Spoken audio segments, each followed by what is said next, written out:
2001 was a great year for NASCAR fans in the Midwest, with new tracks in Chicago and Kansas City hosting Cup races for the very first time. The Chicagoland Speedway made its debut first, and the drivers and the fans all think the new track is definitely a winner. One of the things that makes Chicagoland more than just another mile-and-a-half oval is its back straight. It doesn't seem too straight, does it? Well, that's because it isn't a straight. It's really a very long, gentle curve. And that means you don't spend too much time going in a straight line when you're racing here. Chicagoland Speedway has 18 degrees of banking in the corners and some super smooth, brand new asphalt. That combination makes for a fast race track. So you should see qualifying speeds of over 180 miles per hour here. Of course, all that speed comes with one little catch. See, like a lot of new racetracks, Chicagoland has only one racing groove. Over time, as the surface gets broken in, that'll change. But for now, you've got to remember to stay as close as you can to that preferred line. So, where is that preferred line that's so important? Well, let's get in the car and find out.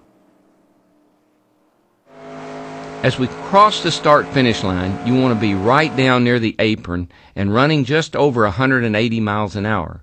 We're above 190 miles an hour entering turn 1. Now stay close to the outside wall and lift to about 1/4 throttle as you pass the last caution light leading into turn 1. Your speed will drop down to about 160 or so. You should be able to get back to full throttle just before you hit the apex of 1 and 2, but make sure you don't do it too soon or you'll nail the wall as you exit turn 2. Let the car drift to the wall as you hit the top of the backstretch at about 170 or so.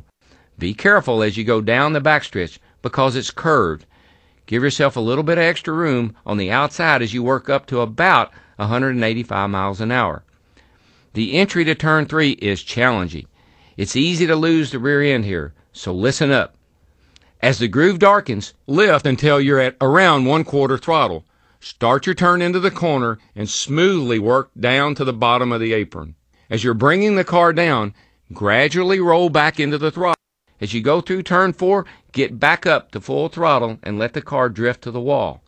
You should be going about 165 or so as you hit the top of the front stretch. Once you're there, slowly turn the car back down toward the apron as you approach the start-finish line and begin another lap. Let's go around one more time.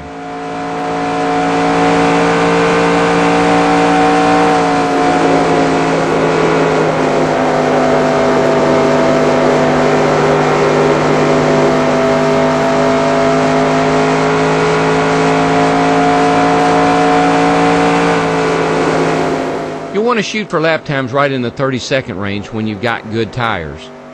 Be real careful at the end of a tire run when you're braking into turn 3 because you can lose it real quick over there.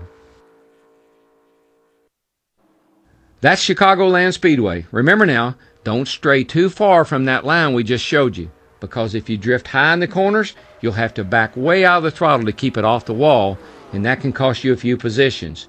That single groove makes it difficult to pass here. So, if it's getting late in the race, don't be afraid to roll the dice on your last pit stop by taking 2 tires instead of 4. You can gain a lot of track position that way, and if you stick to that groove, it'll be tough for the guy who took 4 to get back around you.